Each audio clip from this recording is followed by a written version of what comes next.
It's very high tech. طيب بسم الله الرحمن الرحيم والحمد لله رب العالمين اللهم صل وسلم وبارك على نبينا محمد وعلى آله وصحبه أجمعين وبعد. Today, inshallah ta'ala, we continue from where we left off last week in the tafsir of Surah As-Saff, and we had stopped at ayah number 6, and I don't think I'll be able to actually complete the surah today, even though I should, technically, but I'll see how far I can get, inshallah, within the explanation. Surah As-Saff, it talks about the social contract between Muslims and their faith, or their ummah, their nation. And all of that, this juz' does, from al-Mujadalah to al-Tahrim, this whole cluster of surahs, all it really does is talk about organizational aspects of Islam and the relationship Muslims have with people around them, organizing those relationships. Surah al-Mujadalah talked about the relationships between Muslims and their fellow Muslims and their leaders. Surah al-Hashr looked at the concept of citizenship and the relationship between the different groups within the country, between Muslims and earlier Muslims, or later Muslims, or non-Muslims, or traitors, or hypocrites. Surah al-Mumtahina looked at the relationship between Muslims and non-Muslims specifically, whether they are combative or non-combative, and what that would mean in both contexts, which is extremely important. And Surah As-Saff looks at the relationship the Muslim has with their nation, with their ummah, with the group, which is the social contract, in other words, basically. And this is what sociologists throughout history and philosophers have spent a lot of time talking about and exploring and discussing, because it's an extremely difficult topic to understand. It's much more complex than we think it is. The reason that we don't talk about this a lot is because now there are countries with sanctions and rules and laws, and you have no choice whether you like the social contract or not. You're going to follow it, or else you're going to end up in jail. So they stopped talking about this. But historically, the social contract has always been something that has been interesting to the human being. And what exactly do I owe the group, and what does the group owe me, and how exactly do we organize this relationship between me and the group that I'm a part of? Should I be a part of a group? If I am a part of a group, how does that actually work? And it's only recently that we have come to a plateau in that, because of how countries function. But there's always room for that to grow. And regardless of countries, if you want to remove that piece completely, just talk about communities. This is where I think this is more beneficial for us as Muslims living in the West, and even Muslims living elsewhere. Whether you live in a country where you're a minority, or you live in a country where you're a majority, still, as a Muslim, you do have to understand the social contract you have with your ummah, with your nation. Not your nation as in the flag that you live under, but rather your ummah as in the nation of Islam, as Muslims. What is it that I owe the ummah of the Prophet ﷺ? And what do they owe me? And how does this work? And that's why we went through the first 6 verses, and we took a long time, honestly. We took maybe 2 or 3 just to get through them, because it's a very short surah. It's only a page and a half. And each ayah is basically giving you an aspect of that social contract. Number one, that if you say something, you must commit to it. If you give the ahd, if you give the covenant, then what you say must be what you do. You can't say something and do something different. If you're a part of this and you're part of this, you have to actually carry your weight. Because if you say that you are, and then you don't carry your weight within this whole story, then it becomes extremely difficult for this nation to move forward. The concept of Saff, which is the rank, the line, is brought up here in a beautiful way. In Allah yuhibbu alladhina yuqatiluna fi sabili. Saff is brought in the context of combat, because it's the most difficult time for you to actually stand in a rank or in a line, which is the concept of unity and equality, that we are all required to participate and contribute equally.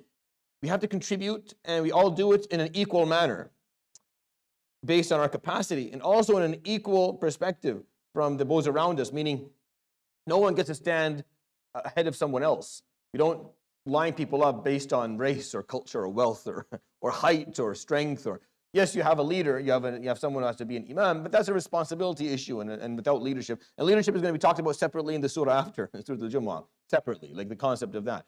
But in terms of everything else, we're the same. We all carry Islam equally. No one is more accountable for the outcome or the destiny of this ummah than anyone else. The person who sits in the microphone and speaks is not more responsible than the person who's listening. We all are equal in this story.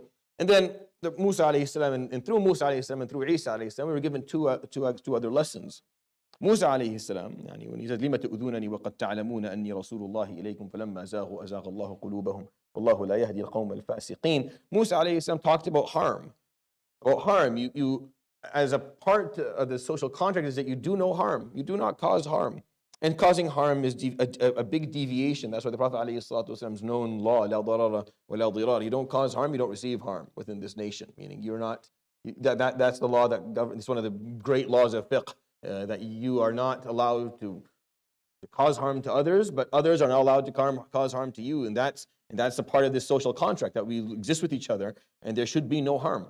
And that's what Musa alayhi salam points out, and he's pointing it out from a perspective of a great messenger.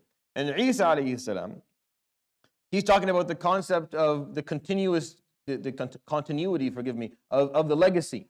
مصدقا لما بين يدي من التوراة ومبشرا برسول يأتي من بعد اسمه أحمد. So he's talking about the fact that I received I followed Musa until I received my revelation, and someone else can come after. This has to be a continuation. It has to keep on going. The revelation and the legacy of the prophets and the legacy of this ummah is something that has to be passed down and continued to be moved forward until the day of judgment. That's a part of these are the social contracts. I'll summarize them for you at the end of the surah, inshallah, of the elements, because if you take them, they're very similar to what Hobbes worked on and what Hart worked on. They're not that different, and most sociologists, and Ibn Khaldun, for example, in his Muqaddimah, he talks about some things are very similar. Like he came to similar conclusions, just kind of worded differently. And Surat AlSaff just summarizes them in a much more elegant manner, in my opinion. But what we owe our nation is quite clear. We owe to commit fully. We owe to contribute equally and to see ourselves as equals, and not to see ourselves as more or less within that group. That we cause no harm. That we continue the legacy forward. And today we go through one more, and then Allah subhanahu wa ta'ala tells us what the contract is. He actually uses the term contract, which is again another beautiful gem that we find in Surah AlSaff. So we begin, inshallah, by reciting ayah number 7. I'm going to try and go, if I'm lucky and I get through the whole surah today, that'll be amazing, but I doubt it, but we'll try, inshallah. أعوذ بالله من الشيطان الرجيم. بسم الله الرحمن الرحيم. ومن أظلم ممن افترى على الله الكذب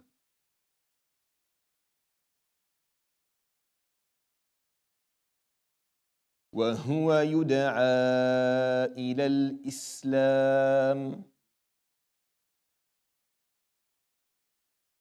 والله لا يهدي القوم الظالمين.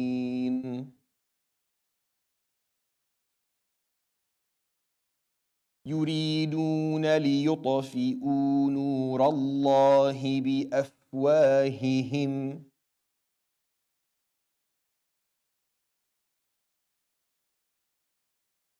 والله متم نوره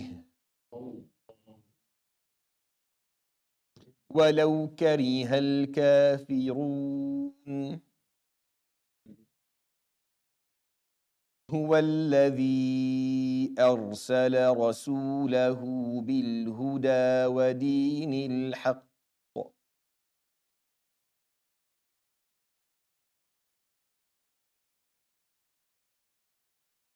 ليظهره على الدين كله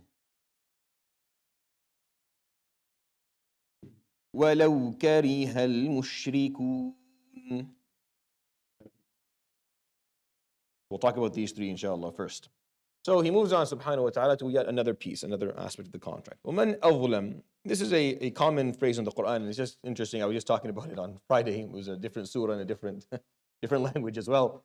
You were doing the explanation, but it's very similar, where Allah subhanahu wa ta'ala uses this phrase, فَمَنْ أَظْلَمُ مِمَّنْ كَذَبَ عَلَى اللَّهِ فَمَنْ أَظْلَمُ مِمَّنْ افترى عَلى اللَّهِ كَذِبًا أَوْ كَذَّبَ بِآيَاتِهِ وَمَنْ أَظْلَمُ مِمَّنْ افترى عَلى اللَّهِ الْكَذِبِ, which we're reading here. And it's just a rhetorical question. He says, وَمَنْ أَظْلَمُ, and who is more of an oppressor? I mean, who's more wrong, basically, is what he's saying. Who is more wrong than whoever does this? And it's a rhetorical question. The answer is no. And this is the worst thing you can do, or one of the worst things that you can do. It's just a linguistic complex that serves the purpose of pointing something out to you in a different way than just saying it's wrong, but saying it in a way that makes it a little bit more interesting. وَمَنْ أَظْلَمُ, who is more of an oppressor? And he uses the word أظلم. Obviously, there's depth to it. There's some profoundness that I'm kind of ignoring here that I'll just point out to you. He used the word أظلم. أظلم, ظلم is oppression. And he doesn't use, even though we understand from the context that he's pointing out that who is more wrong, because it's an issue of being right and wrong. But he's using the phrase أظلم or ظلم, which is who is more of an oppressor. And you can ask many of these questions actually, in these concepts, they don't really have an aspect of oppressing other people. I mean, they don't. Like a lot of the instances where this ayah is in the Quran a number of times, there's no aspect of oppressing others. It doesn't exist really. So why does he use the concept of oppression so many times? Because oppression is not something that you only do to other people. It is for sure something that you can do to yourself. And actually that is where it's worse. That's where it's the worst, is where you oppress yourself. الظلم هو وضع الشيء في غير محله. The definition of the word ظلم, as we translate to oppression in English, is to put something in its wrongful place, in the place you shouldn't put it. So dhulm, if this is mine, and you take it and you put it over there, it's dhulm because this doesn't belong there, it belongs here, it's mine. So that's where the concept of dhulm comes from. So anytime you take a concept or an action or a word or a behavior and you put it in a space or a position or a place where it shouldn't be, it's an act of oppression. If it's not an act of oppression towards other people, it's an act of oppression towards Allah subhanahu wa ta'ala's creation, or it's an act of oppression towards yourself. But you are oppressing, you're performing dhulm by putting something where it shouldn't be. Because this whole universe was created with haqq, righteousness. Everything will go in its rightful place and behave in the rightful, it'll be in the rightful position, behave in the right way. All of nature, that's why we woke up to life and found that nature is this beautiful ecosystem. It all just works. Everything just happens the same way. Everything is feeding everything else in a beautiful continuum where if you pluck out one piece of the puzzle, you cause a lot of problems and everything. A lot of other things suffer. It trickles downwards and upwards in terms of how things behave if you remove a piece of this system. So it's all working in a way where Allah subhanahu wa ta'ala, this is how it's going to work. This is how life is going to present itself. And then you're going to come along and you're going to be very different. And you're going to have the ability to actually overcome the environment and overcome the world. You don't have to. You just fall in line like everything else does. If you look at it, if you remove the carnivores of the Saharan deserts, then the herbivores, they immediately overgrow, right, and overpopulate, and then there's not enough green or enough water, and then it causes all these problems. If you remove the herbivores, then that causes a problem, and the carnivores are eating each other, and then you ruin any change, any small change, any change in temperature and change of water flow. If you don't appreciate these things, I'm a big documentary nerd, and I love watching biological and geological documentaries. They're very, very informative. Especially, there's something that I can't remember the name of it. It talks about the salmon run. It talks about the salmon specifically, the type of, and they're really, and it's quite breathtaking. The journey of these fish, and the scientists still don't understand exactly how they know how to go this far, because they swim like thousands of kilometers in a very specific method. They go by very specific pieces of land where they get eaten horrifically, where they're feasted upon by other animals. And had they any brains at all, at some point someone could just tell them, hey, by the way, just take a left over at Albuquerque, you'll be better. just don't go that way, because you'll be. But they do, because it's a part of this big system. It works for every living thing. So that's when the word dhulm exists in the Quran so repetitively, because Allah subhanahu wa ta'ala is saying there's a system, there's a balance here. Al-mizan, right? That word in the Quran is a lot. أقيموا الوزن بالقسط, right? ولا تخسروا الميزان. Use that word mizan. There's a balance. Don't mess with the balance. You mess with the balance, you oppress. Like, well, what did I do? You don't understand. Like when the butterfly effect, the ripple effect. What you just did is going to cause harm later. Like it's going to affect people negatively. It's an act of oppression. You just don't see the consequences yet. That's all. But it's going to happen later on. Everything we do is going to have consequences, and every consequence that what we do of the things that we do has, we're going to be asked about in different levels, obviously, of intensity. But you are responsible for the effects of what you do, whether you knew about them or not. Specifically and especially when you're being told that this is not a good choice, this is not helpful, this is good. And you say, well, I don't understand why. I can't see how it's going to do it. It's like kids. That's what children say. Like when if you have a child and you try to explain to them not to do something, they argue with you. That's the arguments they have. Well, what exactly is going to go wrong if I stay up late to 11 o'clock and they're 9 years old? You're too tired to have this long conversation. And they don't have the ability to comprehend what you're going to explain to them.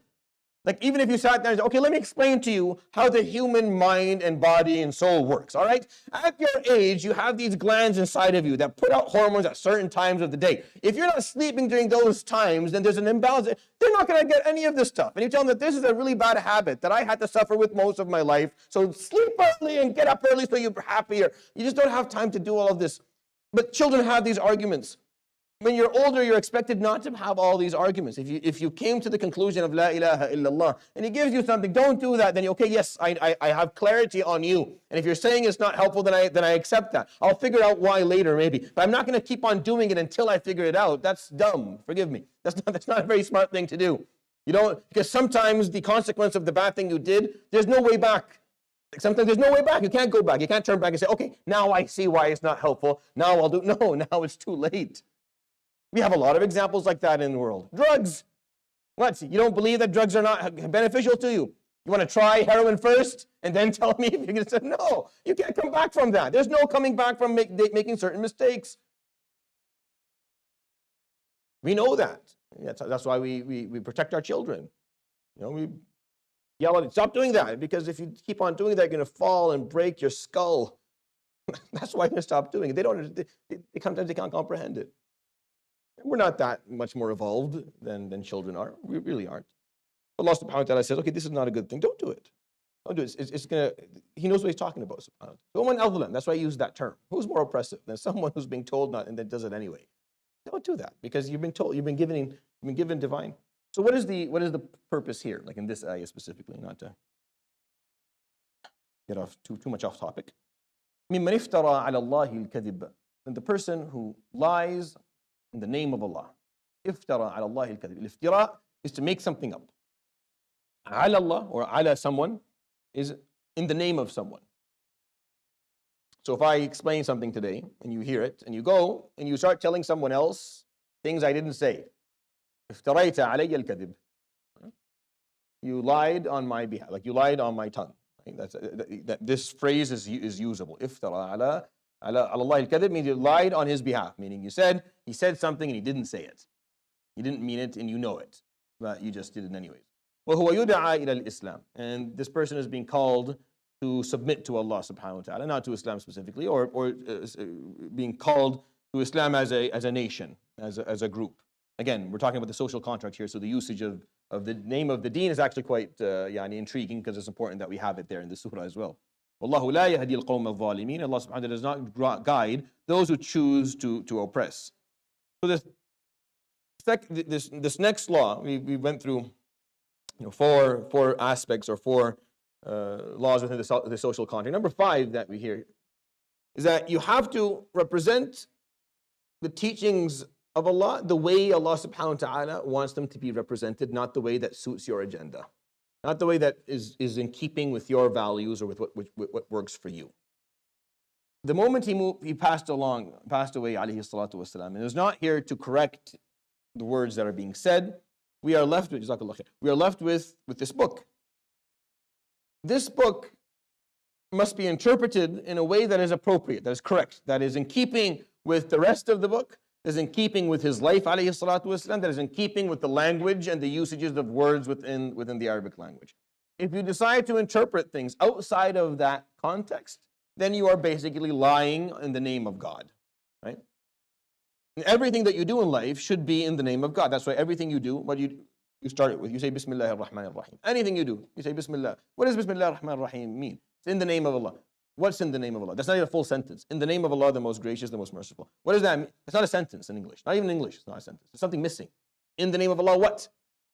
What? Whatever I'm going to do next is in the name of Allah. You're required as a Muslim, everything you do it in His name. So you ask yourself before you do it, is that something He would have wanted me to do or not do it? That's why you don't say Bismillah ar-Rahman ar-Rahim before you steal or lie or do something horrible, because you're like, that doesn't work. But technically speaking, everything you do in your life should be Bismillah ar-Rahman ar-Rahim in His name. So you have to make sure that it's in keeping with His teachings and what exactly He wanted. That makes sense? This is the importance of this. So what he's talking about here, وَمَنْ أَظْلَمُ مِمَّنْ اِفْتَرَى عَلَى اللَّهِ الْكَذِبِ وَهُوَ يُدْعَى إِلَى الْإِسْلَامِ.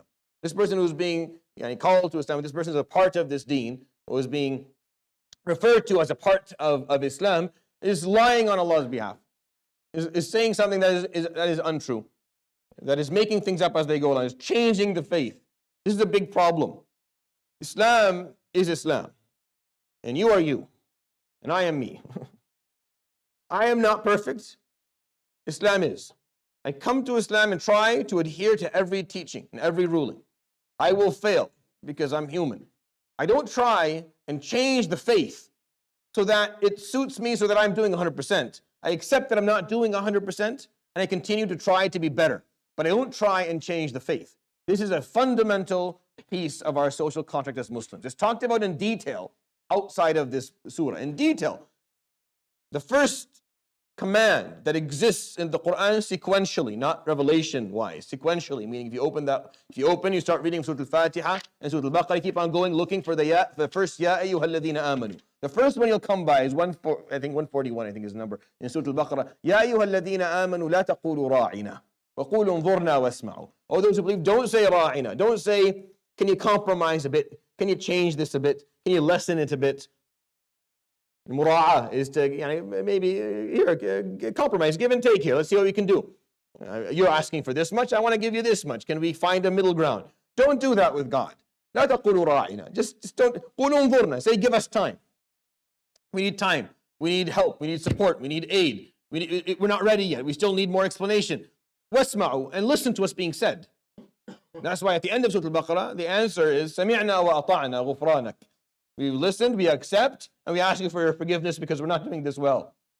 And then to explain it even more is in Surah Al-Nisa, من الذين هادوا يحرفون الكلمة عن مواضعه ويقولون سمعنا وعصينا واسمع غير مسمع وراعنا. And then Allah subhanahu wa ta'ala points out one of the mistakes of Bani Israel.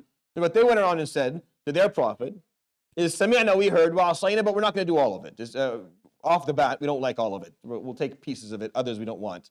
وَاسْمَعْ غَيْرَ مُسْمَعْ. But we need you to listen to us. Like you need to listen to what we have to say. We have some requests and changes that we need you to listen to us. غَيْرَ مُسْمَعْ. We're not going to listen to you. وَرَاعِنَا. And then change things for us. These commandments are hard. Change them for us. We're not going to do all of them. We're going to do some of them. Here's the stuff that we can't do. Make some changes. Go speak to your Lord. Figure it out. We're not doing all of this. That's what they came and said. وَلَوْ أَنَّهُمْ قَالُوا سَمِعْنَا وَأَطَعْنَا وَاسْمَعْ وَانظُرْنَا لَكَانَ خَيْرًا لَهُمْ وَأَقْوَمَ ولكن لعنهم الله بكفرهم فلا يؤمنون إلا قليلا. But they should have said, وَاسْتَمِعْنَا, we heard it, أَطَعْنَا, we accept it, وَاسْمَعْ وَانظُرْنَا, but here's our struggles, listen to us in terms of here's what's going difficult, وَانظُرْنَا, give us time, help us. انظُرْنَا means give us time, allow us to learn, allow us to grow. We won't be perfect up front, we're not going to get it right off the bat. People don't walk into masajid and turn to angels immediately. They don't walk in here and now they're perfect. Everything they do is perfect and we hold them to a standard that only God held Muhammad to that standard. That's not how it works. They're going to walk in here, they're going to come in here with all of their mistakes and all of their shortcomings, all their problems, all their failures. They're going to come, that's how they're going to come in here. And then we give them time and we allow them to grow. And the piece that has to be agreed upon is that we're not going to change what's in this book to suit you or to suit me. And if I say something about this book, and I try to change it to suit me, then you pick me up and you catapult me as far away as possible from this mess. You never let me back again. Because the moment you start compromising divine revelation is the moment where you're so far off what needs to happen that there's no recovery. That's the one of them. No one is more oppressive than someone who lies in the name of God when they are being attested or referred to as a part of Islam. Allah does not guide those who are oppressive. So you need to accept Islam as it is. Teach it as it is, even if you're not adhering to all of it. This is not an open invitation to go ahead and do whatever you want.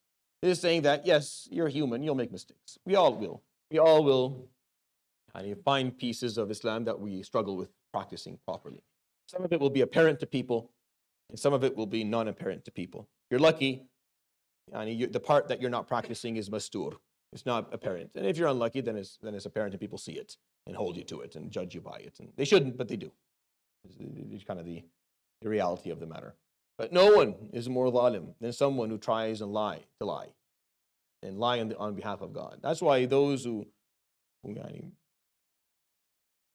start saying things about the Quran and start preaching Islam in a way that misguides people and misleads them, those are the biggest oppressors on the planet. Is people who do that, people who are, we suffer from it. And no one suffers more from extremism in any sense of the word, whether it's extremism that is literal in the understanding of things, or extremism that is completely non-adherent to anything that's in the faith altogether. No one suffers more than Muslims themselves. Like the Ummah suffers, because this is a part of the social contract. Look, you don't have to be able to, you may struggle with practicing some of this, that's fine.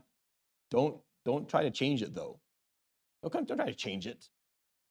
Well, this one thing I can't seem to adhere to. There's some way for it not to be haram anymore. Can we find some sheikh who says it's not haram and then I can just live that way? Don't do that. Don't do that. Just, okay, I'm struggling with this. Ya Rabb, I can't seem to fix this. Ya Rabb, help me. And ask and seek help around you to improve. But you accept it as it is. So that's the fifth one, that we don't change this and we don't lie on behalf of God.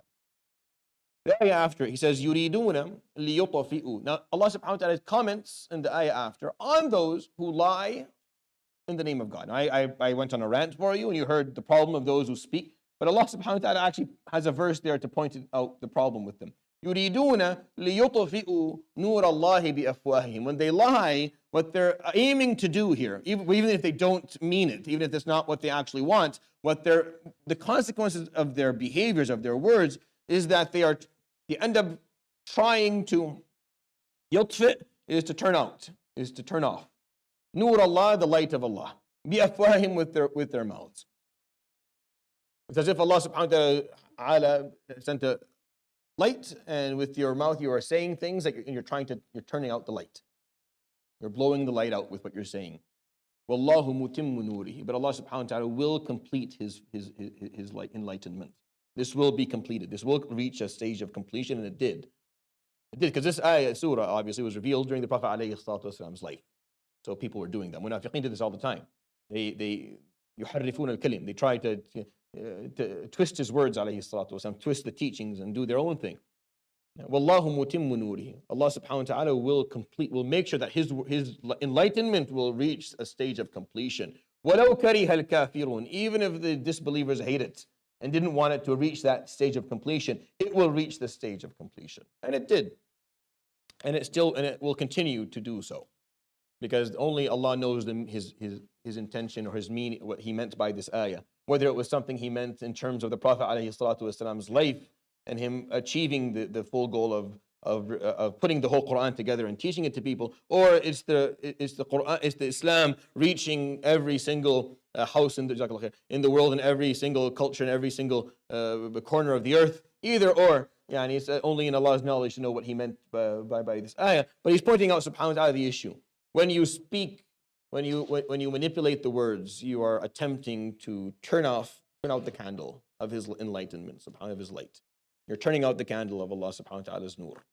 When you say something that is not exactly what it is that he wanted to say. That's why my job is to try to explain to you what Allah subhanahu wa ta'ala meant and wanted by the words that he put in here. To bring it closer to you in case there's a language barrier, or there's a cultural barrier, or there's both, or there's even, this tafseer is done in English and it's done in Arabic for those who speak Arabic well. If there's a barrier of knowledge, that we bring to you what he wanted subhanahu wa ta'ala closer, so you understand it, so you can practice it. It's not for me to, I'm not adding, I can't add anything from myself to this. I can't decide I like this, I don't like that. That's not for me to do. My job is to explain it to you as he said it. That's why sometimes if you attend these long enough, you'll come to a verse that'll make you feel uncomfortable. You'll feel uncomfortable, and I'll see it, and I enjoy those moments, because that's an important moment for you. Yeah, you won't like every single thing. It's not. I don't run a TV show of ما يطلبه الجمهور, of what the audience likes to hear. That's not my job. My job is to explain exactly what he says. Many of these things you'll be like, it makes sense to me and I love it. Other stuff you're like, I don't understand exactly why, or I struggle with this. That's all right. Doesn't mean that it's not what it is. Doesn't mean that you don't aspire to try and practice it the way Allah subhanahu wa ta'ala explained for you to practice. You still do that anyways.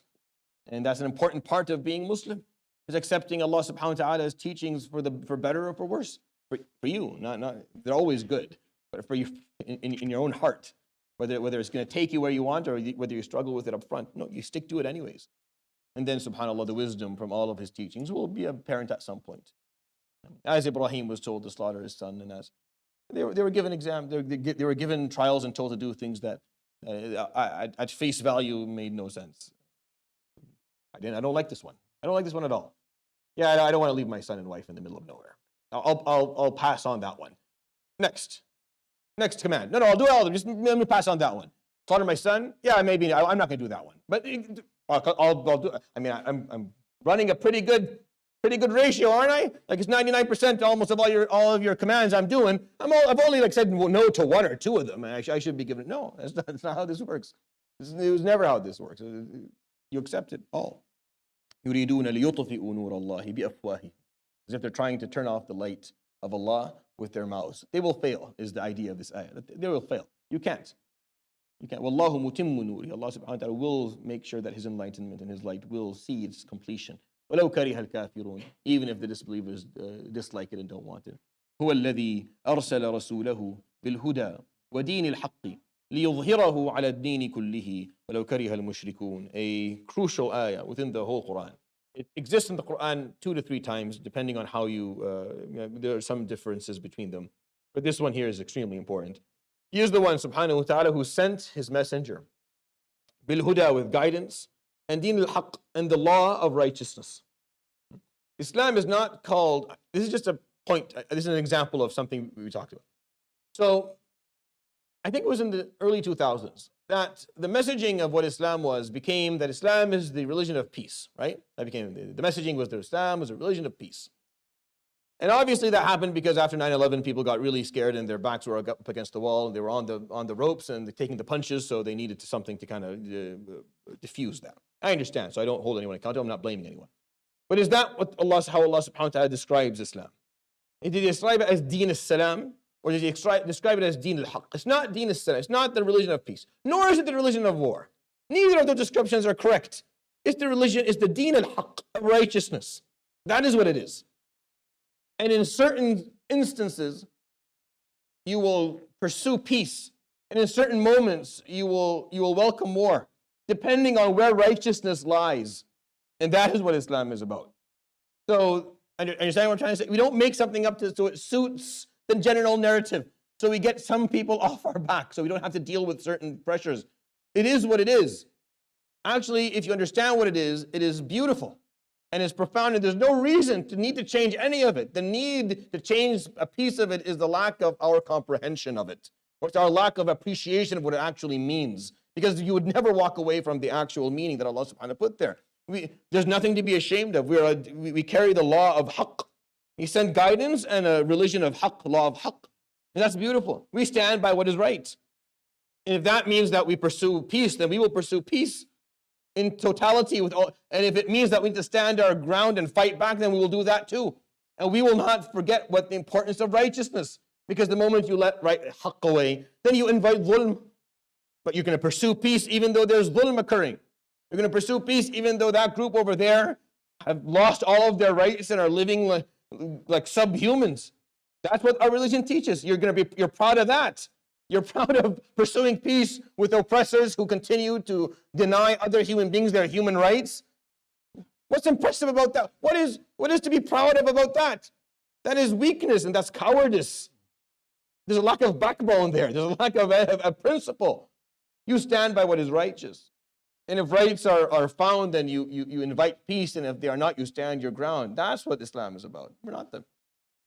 I know that people who said religion of peace, they didn't mean it in a bad way, but I'm just trying to explain to you, like an example of where wording matters and where explaining things as they are is important. It's important. It would have changed the argument, the discussion, by the way, in the conversation in the early 2000s had we not immediately retreated. It would have changed the discussion. It would have been unpleasant and uncomfortable for many people, but it would have at least clarified exactly what it is Islam is about and why things happened the way they did. It would have changed the narrative quite a bit. There's no reason for us to ever defend an act of killing civilians. No Muslim is interested in doing that. But when you understand why things happen, when you're willing to at least ask the question of why something happened and what caused it, then you can find the source of it. Instead of vilifying a faith of 2 billion people, instead of vilifying a million, 1.7 billion human beings on the planet and making them feel that they suddenly shouldn't adhere to their book anymore.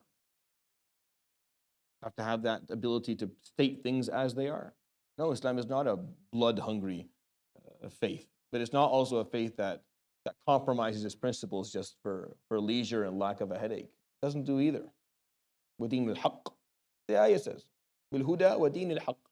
The law of righteousness. We will continue to follow that law. لِيُظْهِرَهُ عَلَى الدِّينِ كُلِّهِ. So this law and this guidance, the magnitude of it, the beauty of it, the profoundness of it, will trump all other. لِيُظْهِرَهُ عَلَى الدِّينِ كُلِّهِ. For it to trump all other laws. For the correctness of it, the righteousness of it will be obvious that it's above all the other laws, all other religions and faiths, and وَلَوْ كَرِهَ الْمُشْرِكُونَ, even if the pagans don't like it. So twice in these verses, وَلَوْ كَرِهَ, and even if they don't like it, even if they hate the fact that that's the case, even if the disbelievers and the pagans, they hate the fact that this is happening, it doesn't matter what they like and what they dislike. This was never about what you liked and what you disliked and what you enjoyed and what you didn't. It's about righteousness to begin with. It's about saying what Allah subhanahu wa ta'ala taught and living the way Allah subhanahu wa ta'ala granted us the guidance to live. And doing that, we learn about ourselves and we learn who we are, what we're here to do. And we are able to elevate our status through the enlightenment that Allah subhanahu wa ta'ala has granted us. And that's the point of being here. That's the point of this experience of life, is that you are given this opportunity to discover a potential in you that you would not have otherwise been able to figure out existed to begin with. But you have to follow the rules. You have to follow, and not following those rules will cause a ripple effect that will affect other people in a harmful way down the road, whether you acknowledge that up front or you don't, which is why these verses are there. So let's read, okay, good, perfect. Let's read the verses of the contract, which are the central verses in this surah that the whole build-up has been for. Like, يَا أَيُّهَا الَّذِينَ آمَنُوا هَلْ أَدُلُّكُمْ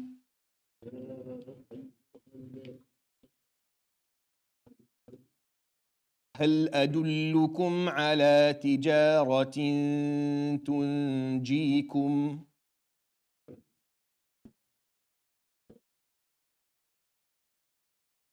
تنجيكم من عذاب أليم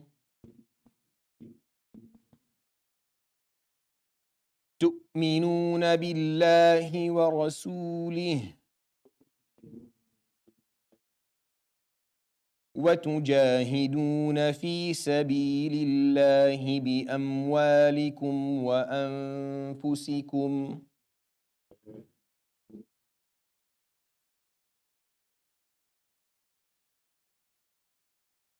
ذلكم خير لكم إن كنتم تعلمون.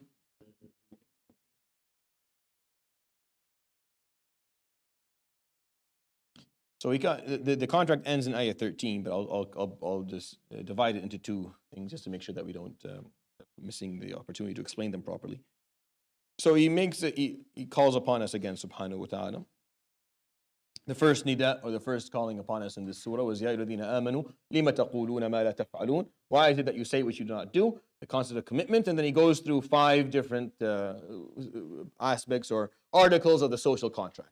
And then the second one is the contract itself. Ya ayyuhalladhina amanu, or those who believe, hal adullukum, are you interested in me pointing out for you? Adullukum, dalala is to point something out or to give it or to indicate something for someone.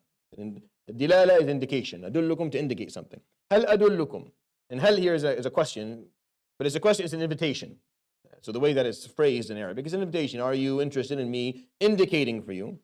Tijaratin, a transaction. Tijara, the word tijara in Arabic is used today and is used for like 5 or 6 different things. If you go study economics and commerce, you study tijara wa iqtisad. If you go to an Arabic country, tijara is there. Tijara is your business. It's your shop. It's whatever you're trading, right? It's whatever trade you have. And the Prophet ﷺ obviously talked about tijara a lot because it's the way most people make their living. It's buying and selling, providing products for those who need it. But the word tijara from a simplistic Arabic linguistic perspective, and going back like to the origin, is a transaction. It's an exchange. An exchange. One thing for something else. Transaction where both parties offer something, and depending on whether you offer the full deal or not, you either get the other party's offering or you don't. So you have to come through with your part of the deal. Basically, there's a deal, and within this deal, we both have to offer something. And if you offer the totality or the full requirements of your part, then you get what I'm offering. And if I offer everything, the full requirements of my part, then I get what's yours. If anyone's missing, then that doesn't go through. The transaction, if you're standing there and you type your card and it only registers 4 out of the $5 you owe, you're not going to be able to walk out until you pay the next. It doesn't work that way. You have to see through your full part of the deal, all the requirements that are needed of you. So he's saying, subhanahu wa ta'ala, هَلْ أَدُلُّكُمْ? And it's funny, he didn't say قُل here. So he didn't actually tell the Prophet ﷺ to tell this to us. And I noticed these things, and you should try to notice these things as well. They're important. If you can notice these little differences in the Quran, you can pick up on a lot of different interesting aspects. Many times, the Quran will tell the Prophet ﷺ to tell us something, right? قُل كذا قُل يا أيها الذين. You find it, قُل يا أهل الكتاب. Say this to them. قُل والله أحد. I mean, the Surah Al-Ikhlas doesn't start Hu Allahu Ahad, which is more than enough because no, قُل, you need to say this to them. Why? Because without him, alayhi salatu wasalam, we would have never learned this. There was no way for us to learn this but through him, alayhi salatu. Here, he basically skips the middleman, subhanahu wa ta'ala. He doesn't tell us, the Prophet alayhi salam, to tell us this and offer it as a transaction. No. He says it because the Prophet alayhi salatu wasalam is included in it. Because it's a transaction that the Prophet ﷺ is also a part of. Because this is the social contract that everyone has to participate in. He is not excluded from it.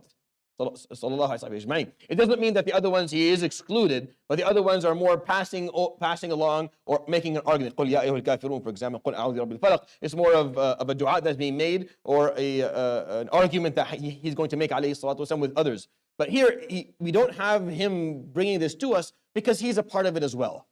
Yeah? He is also a part of this social contract.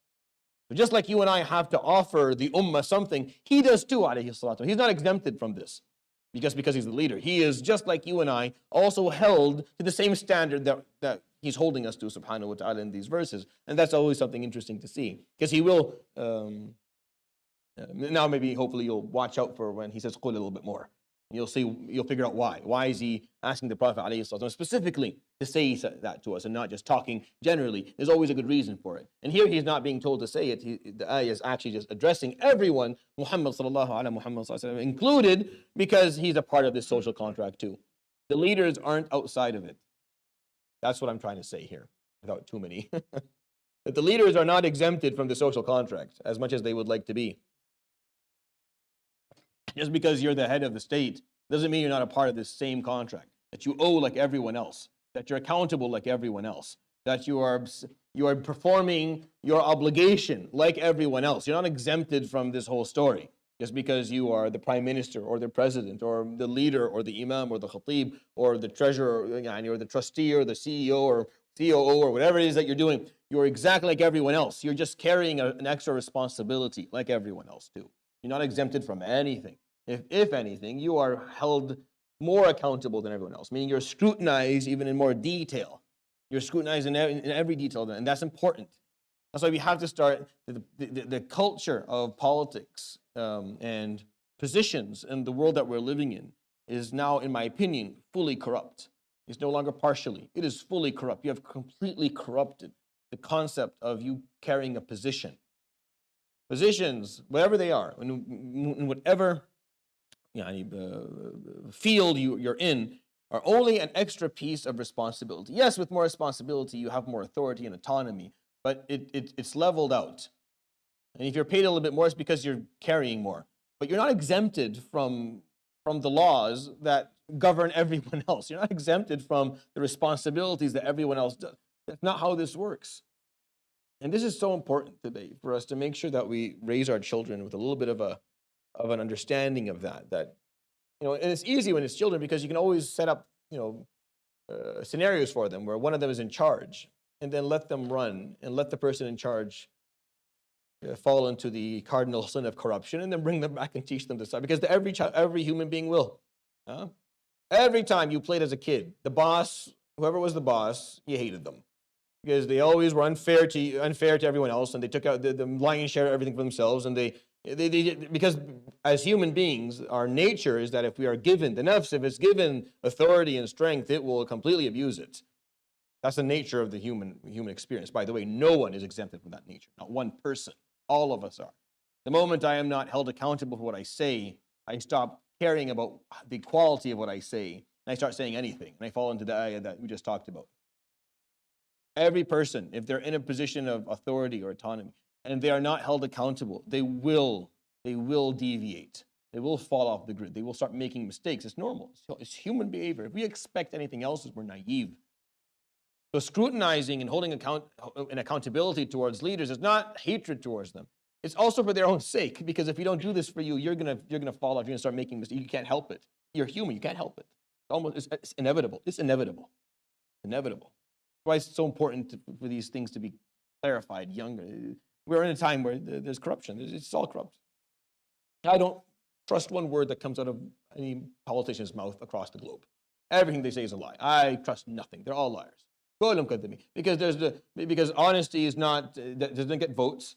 It doesn't win any relationships or alliances. It doesn't do anything. So you just say whatever it is that you can say within the limitations of what people can figure out at the time that you're in, and that's how you govern stuff. Most people have learned to read through the lines, and they've stopped even caring. But it's weird that we stopped caring. Like, yeah, we know they're lying. So how is that okay? How is that even acceptable? Why is it that we have people representing us that we know are going to lie? They do lie, and we accept the fact that they do, and we think it's okay. A leader that is corrupt. What do you expect from the shab, from the population and the people, if the leaders are all corrupt? How does that even work? That's why it's not qul. It's ya ayyuhalladhina amanu, because he is a part of this, alayhi salatu wasalam, like everyone else. Sallallahu alayhi wa sallam, obviously the greatest role model to ever live, but the concept in the Quran to me is very meaningful. So he's offering us, he's indicating there's interest in a transaction, in a contract. Tijara is a transaction. What ends up being is a contract. That's what a transaction is. We enter into a contract. I accept something, you accept something, we agree upon it, and now I give you the money, you give me the thing, whatever it is that I'm possessing. It's a contract. And that's what we have. As Muslims, you have a social contract. There's an agreement. What's the agreement? This tijara, tunjikum min adhabin alim. It will save you from a very painful punishment. That's the first part of it. Incentive to maybe join the social contract. That if you don't actually join this transaction or this contract or this trade or this deal, then there's actually some negative consequences that come up front. And you're told up front about the negative consequences, not to scare you into it. Because if you weren't told about the negative stuff up front, you would be upset. You'd be upset yawm al-qiyamah. If you're embarking on a journey, and I tell you, if you do 1, 2, 3, you get all of these rewards and stuff, and I fail to tell you that if you do make this one mistake, you end up in jail, you won't forgive me. Like, you'll come and say, why didn't you tell me that if I made this mistake, I go to jail? But I told you about all the good things that you did. Yeah, but you didn't tell me that I would end up with my life ruined if I made this mistake. You don't forgive. But if I fail to tell you about the rewards you get for behaving in a certain way, it's just a pleasant surprise. If you do it right, it's just a pleasant surprise that you got the reward. You have to know about the negative consequences up front. You have to be told what happens to you if you make these mistakes, and what the consequences are going to look like. It's unfair if we don't. That's why the first part of this contract is watch out. Not being a part of it can subject you to punishment. It will save you from painful punishment. Up front, we're letting you know there's punishment's a part of the deal. Be careful. So you're listening a little bit more. Like, I don't want that. No. He will offer subhanahu wa ta'ala the the spectrum of rewards in the same verses. It's not going to be far away. But he starts out with the punishment not because Islam enjoys talking about punishment, but because you wouldn't be okay if we didn't. No one is. No one's okay knowing that there's a potential of pain or harm or lack of freedom or loss, and no one told you about it. Actually, that would be your argument in court. I didn't know. I had no idea. I've never done this if I knew. And unfortunately, that rarely works. So what is this transaction? What is this contract that we have? So it's two main things. Social contract is made up of two main things. Now, he already gave us the articles in the first 6 or 7 verses that we recited, so the details are there. But to clump it up into something that is easily understood so that you can actually sign, تُؤْمِنُونَ بِاللَّهِ وَرَسُولِهِ وَتُجَاهِدُونَ فِي سَبِيلِ اللَّهِ بِأَمْوَالِكُمْ وَأَنفُسِكُم. Two things. Number one, you have to have full acceptance. Iman here is acknowledgement and acceptance. It's the theological piece. It's your mental comprehension of an intellectual comprehension of what's going on. You accept Allah subhanahu wa ta'ala and you accept His Prophet sallallahu alayhi wa sallam. It's acceptance of all that they sent. All that Allah subhanahu wa ta'ala revealed, all the Prophet alayhi salatu wasalam brought to you in terms of his legacy, you have Iman. You have acceptance of it. You don't deny it. You don't argue against it. You don't cherry pick in terms of what it is. You have full acceptance of it. That's the first piece. And without that, obviously, nothing really matters. Like if you don't, you can behave however you want. If that piece isn't there, it doesn't make much of a difference. You can do whatever you want. If Allah subhanahu wa ta'ala does not see that you're doing it out of acceptance of His Almighty, all might, or acceptance of the prophecy of Muhammad alayhi salatu wasalam, then there's something missing. You can't really expect anything in return if you didn't enter. This is a transaction. Islam is very simple. It's just an agreement. An agreement. There's punishment on the line. Here's the offer. The offer is you accept Allah subhanahu wa ta'ala and His Prophet, وَتُجَاهِدُونَ, and you strive. The word jihad is a beautiful word. It's an extremely, extremely beautiful word. It's very important. Again, another problem when you try to please others with what you say. When you run away from certain words, or you try to change what is, and ignore a full term, a term that's in the Quran over 100 times is central to almost every aspect of what Islam is, or ignore it, act like it's not there. Stop naming our kids. Stop using the word for just stop using it altogether. No, you don't do it because the word itself, there's nothing. Why would you walk away from a word that has 16 different uses within Islamic law? Striving. You strive against many things. Striving is when you're moving forward, despite the fact that there are many obstacles in your way or many forces that are pushing against you. So you strive against yourself first. That's the first type of striving, and the last really is the one that matters the most. You strive against the nafs and what the nafs wants and what shaitan is coaching it to continue to crave. You have to strive against that first. And if you don't, honestly, the rest of the striving will be a complete waste of time. But that's the first part of striving. Then you strive against the evil in the world around you. All the evil that is, whether it's affecting you and harming you, so you're avoiding it, or it's inviting you to become harmful, so you avoid it in a different way. You strive when it comes to being good, to be better, to always do the right thing. If you're doing the right thing, to do a bit more of it. To strive to do ta'at. You strive with your tongue. You strive with your mind. You strive with your wallet. You strive with your time. All of this is jihad. And sometimes, at some point, you may have to strive on the battlefield. It is a part of it, for sure. It's there when you have to put your life on the line. For sure, it's there. But it's not the only usage. Actually, it's actually not that common. Like when you think about it, how common are battles Islamically? The way we sometimes, I tell the story of the Prophet ﷺ, and there are a number of battles that are important. But if you think about it, the actual amount of time that was combat, if you put it all together, it was less than 0.2% of his whole prophecy ﷺ. It was very limited. The number of people that died during his life ﷺ in war was less than 400 people altogether. It was way less than that. It's just we don't. When something's overplayed. Again, when you go ahead and you speak about Islam as if it's something that's not, or you decide that you're gonna just talk about the verses that suit your agenda. Those are the ones I'm gonna keep on repeating every single time to mislead the person in front of me to think that's all Islam is about.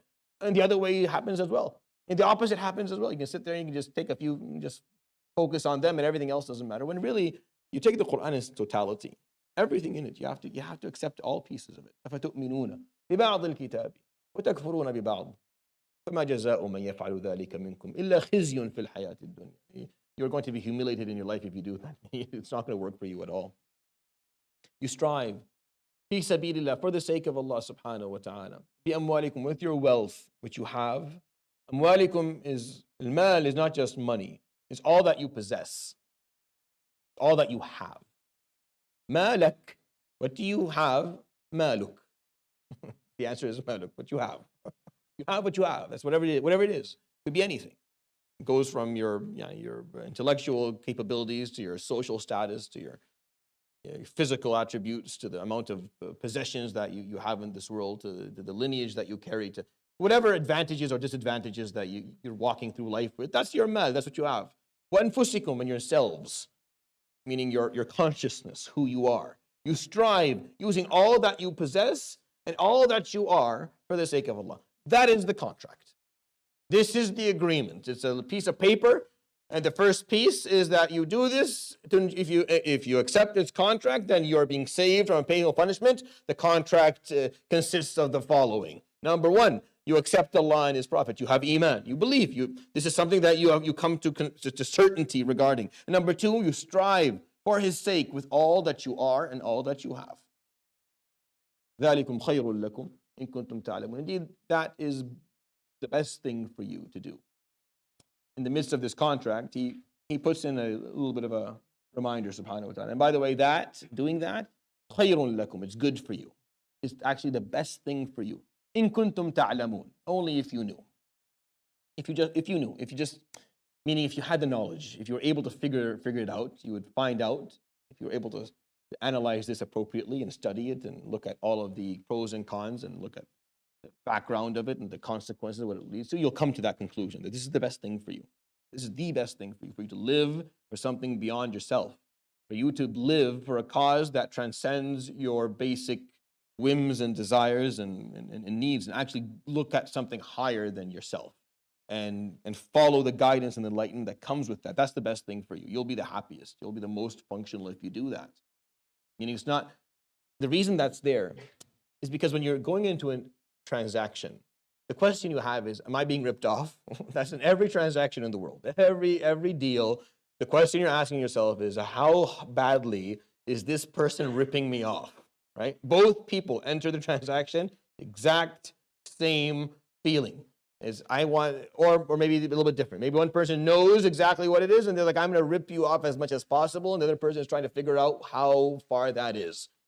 So in case you're wondering, as this contract is being written up for you to sign, he says, subhanahu wa ta'ala, and it's the best thing for you.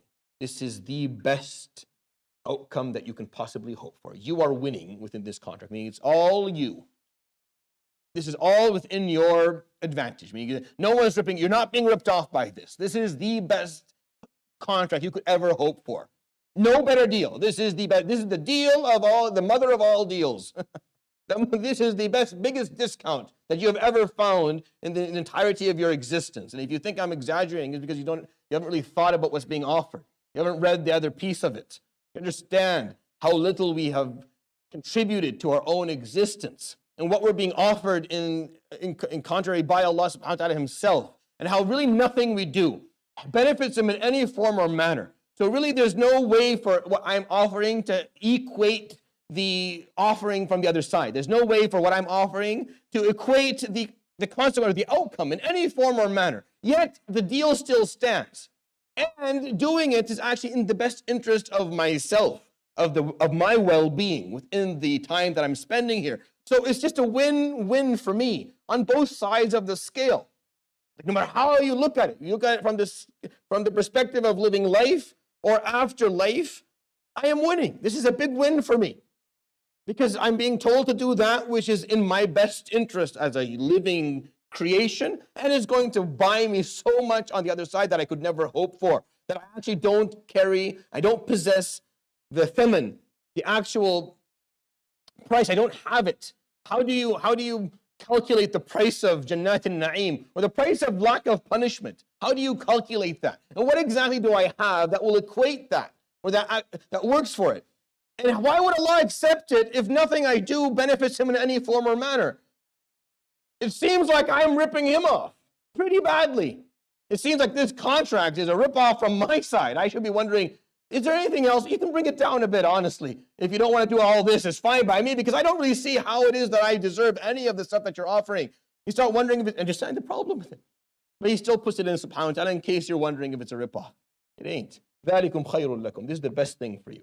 This will be the best thing for you ever. إِن كُنتُمْ تَعْلَمُونَ. If you just had the knowledge of it. I'll stop there. We'll talk about the next piece of the contract next week. سبحانك وبحمدك. أشهد أن لا إله إلا أنت أستغفرك وأتوب إليك. وصلى الله وسلم وبارك على نبينا محمد وعلى آله وصحبه أجمعين.